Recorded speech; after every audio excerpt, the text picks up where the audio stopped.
On a quiet winter morning, billionaire Ethan Morera stood alone in the golden-lit corridor of his mansion.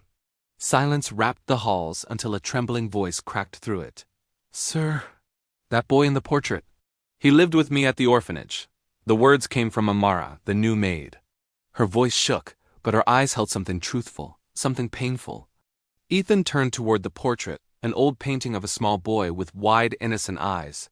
The face he'd tried to forget, yet could never bury. His brother, Leo, taken at age 4.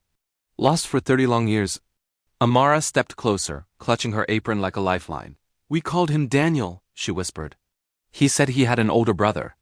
The one who called him my little champion." Ethan felt his heart stop. That phrase. Only he had ever spoken it.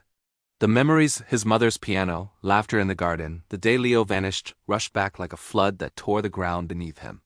The next day, Ethan took Amara to the old Snovicenti orphanage. The building was tired, crumbling, but inside it still carried the echoes of forgotten childhoods. Sister Magdalena, an elderly nun, trembled when she saw the portrait. "Daniel, yes." He used to sit by the gate every sunset, saying his brother would find him.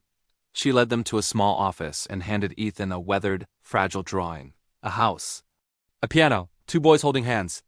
And a shaky line at the bottom. "My name is Leo Morera. One day, my brother will find me." Ethan broke. For the first time in decades, hope didn't hurt, it burned. The search grew deeper. Files, hospitals, shelters. Every clue led to a dead end, until one night, a call finally came. A man named Lucas Daniel Morera, a quiet street artist, living in a small town called Serra Azul. Hours later, Ethan stepped into the town square. His eyes landed on a man painting a little girl's portrait. And the world stopped. The curve of the jaw. The softness in the eyes. The echo of childhood. Amara whispered, "Daniel." He looked up, recognition flickered, and then Ethan stepped forward. "Leo." He breathed. "It's me." He pulled out the drawing. Leo's face crumbled into tears. "I waited for you," he whispered. "All my life." There, in the middle of the noisy market, the 2 brothers fell into each other as arms, 30 years of pain dissolving into one moment of forgiveness and love. Back at the mansion, Leo touched the piano their mother once played. A single trembling note filled the room, then another, until the melody that had once defined their childhood returned, fragile but alive. Ethan watched with shining eyes. "You're home now, little champion." Days later, they opened the Helena Foundation, named after their mother, dedicated to finding missing children and restoring families torn apart by loss.